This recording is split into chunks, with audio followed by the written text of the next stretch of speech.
So, welcome aboard. My name's Richard Andrew from Learn Implement Share, and we've got Leon Furze, who's an education consultant at Furze Smith Consulting. Leon and I have been threatening to chat for nearly 12 months, and it's finally happening. And I'm interested in chatting to Leon because he's a PhD candidate. One of his interests is generative AI and writing. And Leon's got a background as an English teacher, which I want to pick his brains on. And he's written a book called Practical AI Strategies Engaging with Generative AI in Education. We haven't actually had a chat yet, so I'm interested to launch into this. But I know Leon is, I would say, not part of the AI hype curve. Is more a voice of reason, perhaps. And so we might pick his brains on that one. So just tell us, Leon, how did you get into English teaching? Yeah, look, I did my teaching rounds in the UK. Oh God, so long ago that I can't remember the year that I finished, but I trained as an English media and drama teacher. Okay. And worked in secondary schools in England for about 18 months before moving out to Australia with my wife, who's Australian. Right. And then taught English and literature and a whole host of other subjects out here in regional Victoria for just over 12 years. So yeah, I've been a head of English, director of learning and teaching, many different roles in the school here. And do you have a passion for writing yourself? I do, yeah. So I've been on the Victorian Association for the Teaching of English Council, so the English Teachers Association Council. This is my second turn on the council now, and I've been working with English teachers for many, many years. But I'm also an author. I've written some spec fiction, some short fiction, and 3 main books for teachers, including the newest one on AI, and about a dozen or so smaller books, textbooks, study guides, things like that. Yeah. So I'm interested in your fiction writing because I think fiction, well, no, I don't think. I know that fiction is a whole nother ballgame to non-fiction. What do you like about writing fiction?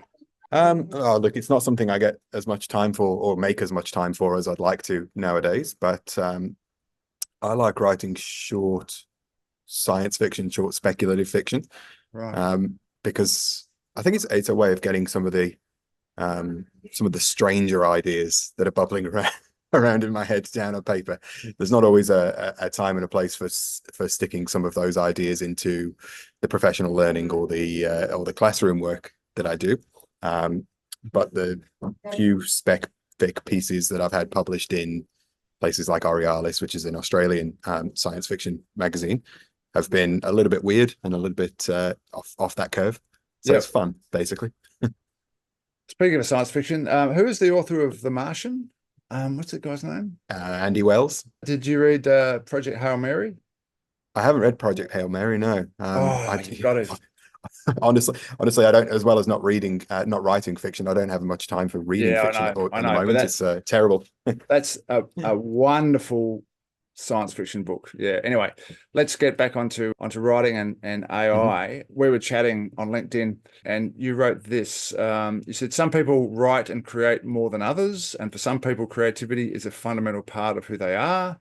Some people just have to write. On the other hand, some people hate writing and create in different ways. I think if it works well, AI can help to level the playing field for basic communication writing for those who love writing and for those who hate it. And as for the creatives, they will continue to create. Because one of my concerns is the advent of AI going to kill the creatives? I mean, we don't know the answer to that. But do you want to speak to a little bit about what I just read of what you wrote? Yeah. Thanks for bringing that one. I don't remember writing that, but I'm sure I did. No, that's all right. Sounds like something I would say. Look, I think that there's been a lot of hype, as you've mentioned, around AI, and we've seen essays coming out in places like the Atlantic saying this, it's the end of high school English and it's the death of the essay and all of these things. And I think, in a way, it could help to maybe cut back on some of the types of writing that don't really serve anyone. And I'm talking about standardized testing. I'm talking about writing as a major assessment task across most disciplines in K-12 and tertiary, where just probably the majority of people aren't interested in doing it. And then for those of us like myself who enjoy writing and who are writing both in sort of creative and professional capacities, artificial intelligence isn't going to take that away. I have a blog that I write sort of 2 or 3 times a week. That's all me. That's, very little of that has any input from generative AI. The AI book that I've just written wasn't written by ChatGPT. Luckily, it was written by me, because I like putting pen to paper. Yeah. But it's not for everyone. And I think that the education system has to recognize that, writing isn't or shouldn't be the primary mode of assessment. On that point, I guess I'm a writer. Grammarly tells me I put through 16 million words in the last, I don't know, 7 years or something. I think that because I write a lot of articles and I create courses. There's a lot of writing in that. I don't think I use AI a lot, but what I've done lately, when you look at an article that's 4 years old and you sort of cringe a little bit inside and think, oh, that's good ideas, but I've got to do a better job. I just find when I can throw that at ChatGPT, for example, but then ask it, say, look, here's an old article. I don't particularly like it much. Can you just sort of mix it up a bit? And then, or other times I've got ideas, but I'm not in the mood to try and write from scratch. And so I actually explain these ideas. Here are the main themes. And I want to write an article. Can you just get me started? And so it spits something out, which I would never use, but it spits something out. And now I've got something to work with. And then my ideas can come in and I completely change it. But it's just, it's so much easier when I'm in that headspace to write when I've already got my ideas chucked around in some format. And I go, I'd never write like that, but that's a good point. Oh, yeah. And then rather than write it from scratch, I find that a much better process. I don't think it's saving me time, but it definitely increases the quality. So that's one way I've started to use it. Do you ever do that sort of thing? I've got probably 2 main ways that I use AI in my writing. The first is that I take a lot of voice memos. So if I'm walking or even running out on the farm where no one can see me, I'm often wearing these same AirPods that I've got in right now. You can record on an Apple Watch a voice memo, or you can record on your phone, obviously, with AirPods. And the quality, even if I'm out running down the dirt track, is a good enough quality for AI to be able to transcribe it. So I normally, we don't have internet access on the farm. We don't have any mobile phone reception. And so I'll record offline into just a voice memo, then throw it into Otter AI is the transcription app that I use. All right. And that gives me a really clean transcript normally, a bit rambling, a bit sort of gibberish. But I might, dictate ideas for a blog post or sometimes even a full draft for an article, and then throw that back into a more robust Gen AI system like ChatGPT Plus to get the actual cleaned up transcript turned into a draft. So that process, I've done that a lot. Some of the whole chapters from this book were written in that fashion. Many of my blog posts are written when I'm either out on foot or driving around. And I mean, increasingly, I'm finding actually that I'm even using open source generative AI models to do the transcription work. So it's become in the last 6 months even easier to do for free with the more powerful open source generative AI models. So that's been really interesting. The only other way that I use it really is to untangle when I've got a few more sort of complicated ideas and I'm writing, then I'm struggling down to kind of get the logic or the clarity. I'll use AI to kind of unpick. I'll say, look, I'm trying to say this. I don't really know how to word it. Break it down into some dot points for me so I can see the logic of my own argument. And then I'll rewrite it based on that. Right. But you would almost never take an AI output and then use that verbatim. You'd always then take. No, I nearly always go the other way around. So it's my input. Yes. And then the AI's output is just a sort of a tidying up of my original idea. So someone on your shoulder saying, hey, why don't you do this? Yeah, look, obviously with the PhD in particular, I do a lot of reading around the subject. I'm constantly reading journal articles, research, books, listening to audiobooks. So I like to let all of those ideas just kind of wash around a little bit and then just kind of blah, blah into my phone, into my voice memo and see what comes out. Whereas the other way around, getting AI to do some of the drafting work, I've found by the nature of the technology tends to be a bit more generic and a little bit less Yeah, You don't get those you got to feed surprising it. connections. You got to feed it your ideas first. Yeah. Yeah. So, what ramifications does this have for school when you reference kids who hate writing? Because don't you have to be a good writer, or at least recognize what good writing is, to take something that AI has generated or responded to, and then like edit that so as it's improved? I mean, I think you've got to. if it's kids who don't know where to start, I think it could be great because they can throw some ideas in and then they've got to start. But then, how do we get kids who hate writing and perhaps not don't see themselves as good at it to then tweak that and so as it's in their voice? Is that possible? Look, I think I mean, one of the issues that I have with writing in education, and like I say, I love writing and I love teaching writing, is that it's become the de facto assessment for so many subject areas. Right. And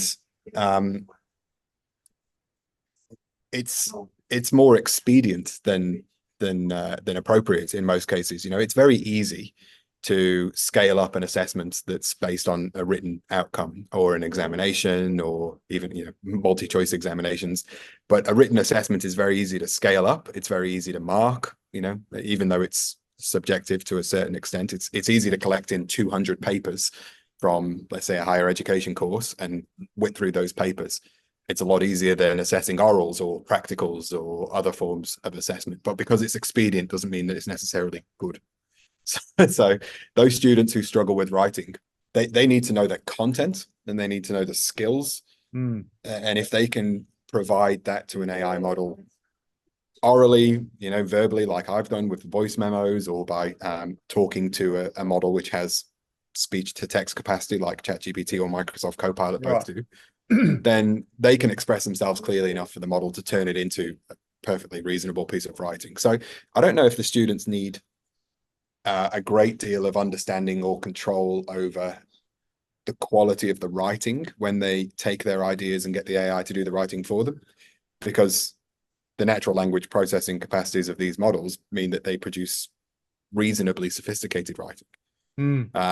I'd be more interested in seeing the thought process along the way. So let's see if a student is switched on in the classroom, they're taking good notes, can they do the practical work, can they discuss, can they participate in groups to conversations, can they answer questions in the classroom and participate in that way, and then at the end of it, can they take all of that and throw that into AI and get the AI to turn it into a nice tidy piece of writing which the teacher can quickly cast an eye over, but they've got all of that other material along the way. So that's formative assessment. That's maybe like a folio style of assessment.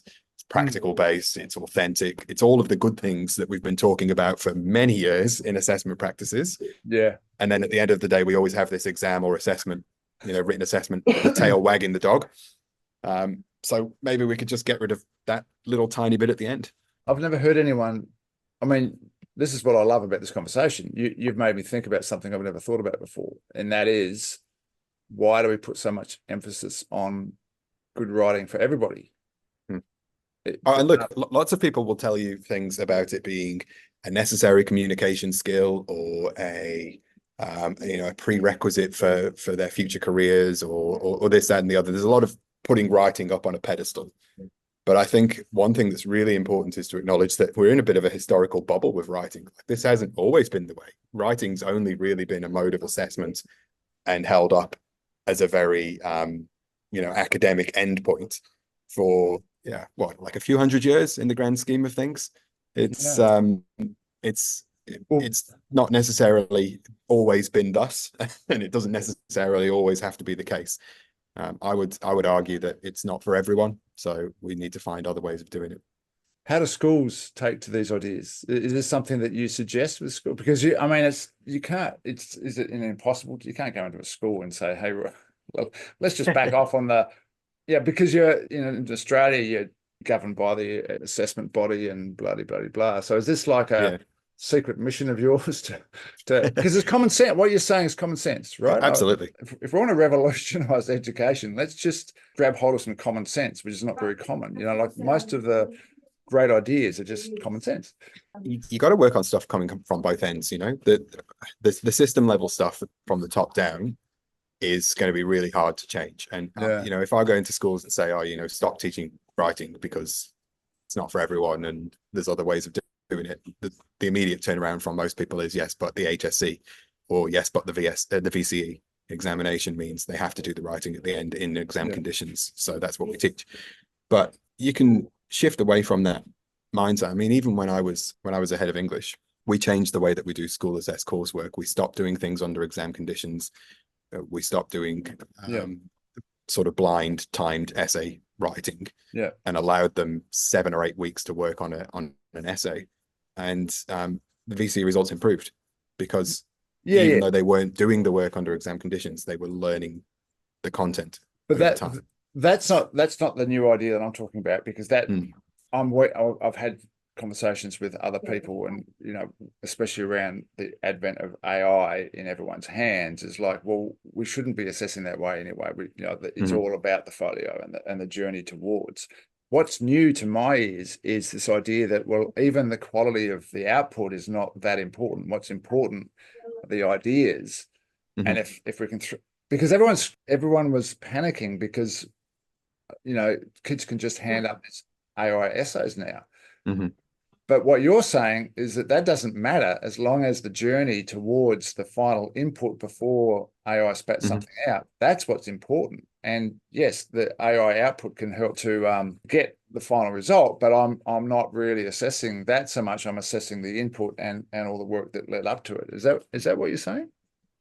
Yeah, definitely, 100%. So that's the new idea. On that, I've got a collection of stuff on assessment on the website, and in the chapter in the book, I've written about ungrading and a few different assessment practices. I actually saw a piece, maybe we can put it in the links, an article from Jason Lodge and a few others at University of Queensland a couple of days ago on, why don't we just scrap assessments in the first year of university courses?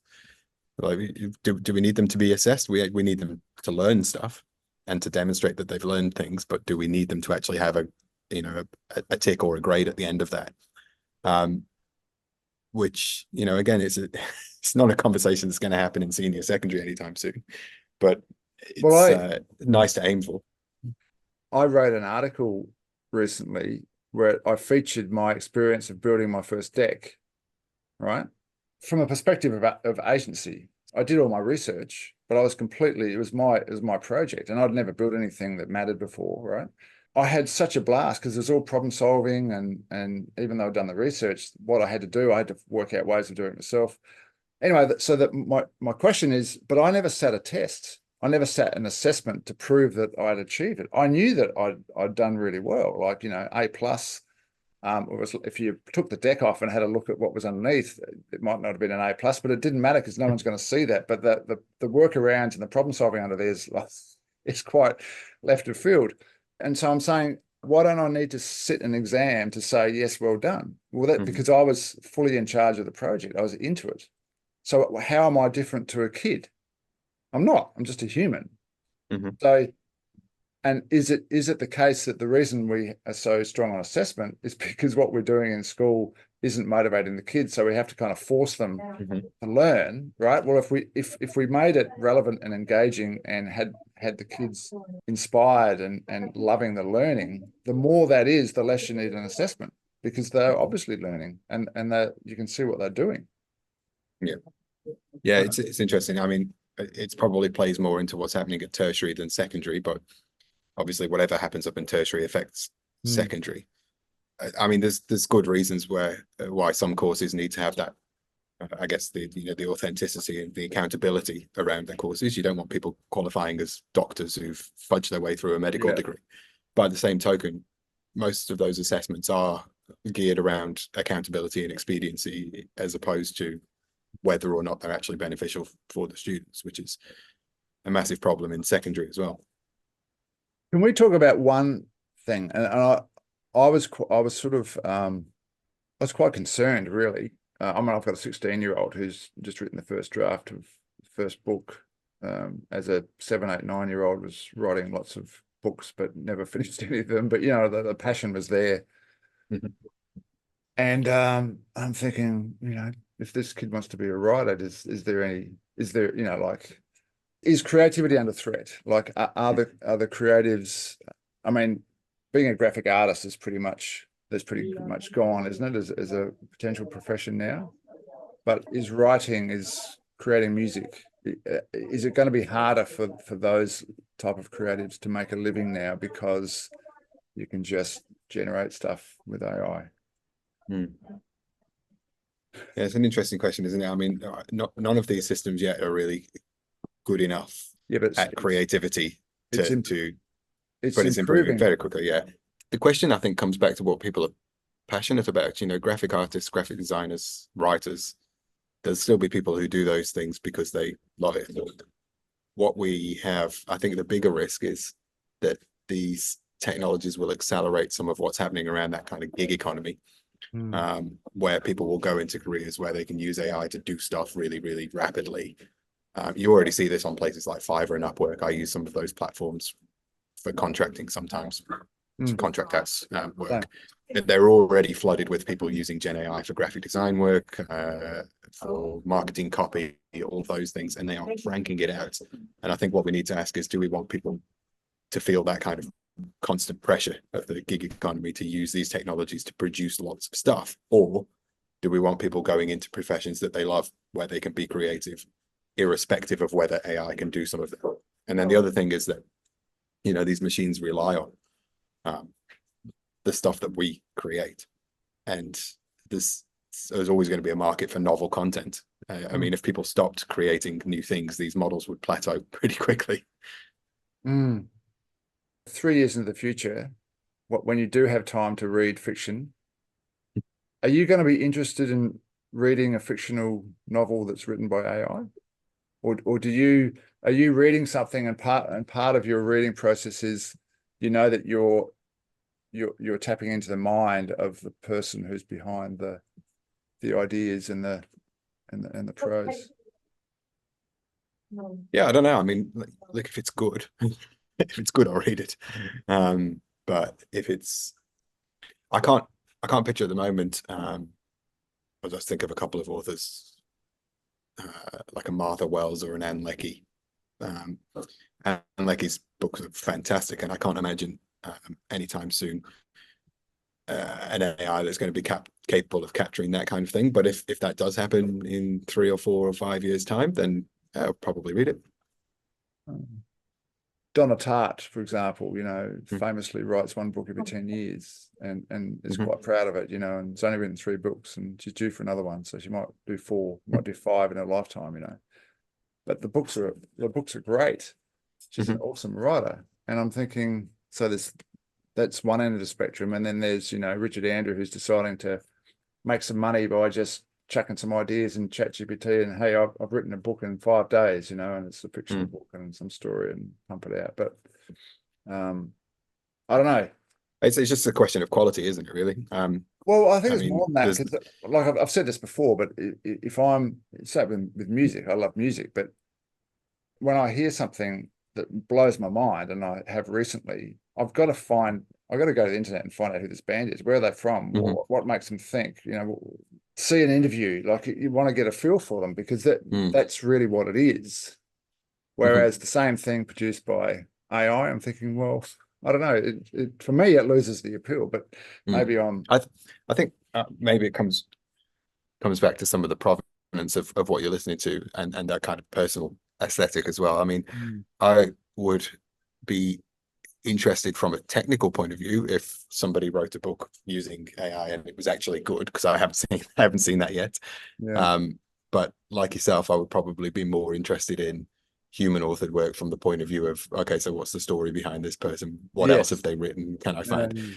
I mean, you know, the issue that we're going to get is, once we get models which are capable of writing decent fiction, they will just start to churn fiction out, and it will be incredibly difficult to wade through it. But again, you know, different strokes for different folks. Like normally, if people read, they read for very different reasons. So, you know, sitting on a beach on a holiday, churning through a trashy novel is very different to sitting down and trying to plow through Ulysses.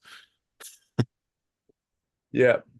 So give us a quick summary of your work with schools. What are the main threads you're being asked, or the main missions you've been asked to do? So most of the time now, while I'm in schools, online or face to face, or universities, I'm running professional learning on introduction to generative AI kind of work, and that is starting to shift now towards away from the kind of attention raising, awareness raising, and towards the actual practical how to use it. Right. What are the ethical concerns?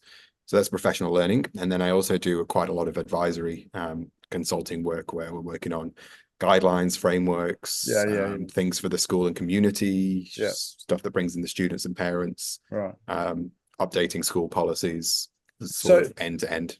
Do you have a feel for, like, are there a lot of teachers who are just so swamped, this is all too much, you know, like, yeah, I'll dabble with it, but I'd much rather this isn't happening? Or do you have teachers who are prepared to have a go, but it is really stressful because teachers' lives are so stressful anyway, and it's like, oh, I've got this, and it changes the way I do things. And then you've got those early adopters who are like, yeah, this is awesome. Like, do you have those sorts of groups, and what do you have a feel for the proportions? I think, look, despite what some people would have you believe, when I go into schools, which is, you know, weekly and across Australia, and talking to schools internationally online, the majority still aren't on board, and they're not using the technology very much. And that's because they haven't had the time or the inclination. Right. You know, you get occasionally people who are antagonistic towards the technology for various reasons, some really valid ethical reasons, and some just because they don't like technology, full stop. Most people have heard of it. Most people have used a little bit. And then in every school, there's a little core group who are just, you know, going at it like a bull at a gate. And occasionally they're in the classroom using it with kids. Often they're using it for themselves, and being really productive with it. Yeah. So the full range, but still the majority not using it. That doesn't surprise me. And that it's interesting to hear that, because when you're reading the people who are riding the hype curve, you think it's happening everywhere, and it's all good. Yeah, definitely. In that little LinkedIn bubble. Well, it's not just the LinkedIn bubble, it's most bubbles. But so Yeah, Leon, let's wrap that up. We might have another chat another time. Thanks for your input. Good luck with your work. So what stage is the PhD at? It's up for acceptance or something? Oh, nowhere near yet. So the confirmation of candidature is done, and into ethics approval for the project, and then we'll start the project soon, do the research, write the thesis, all of that fun stuff. Fantastic. So a couple of years left. Good luck with that. Hey, thanks for the chat, and we'll definitely see you around. Cheers. Thank you.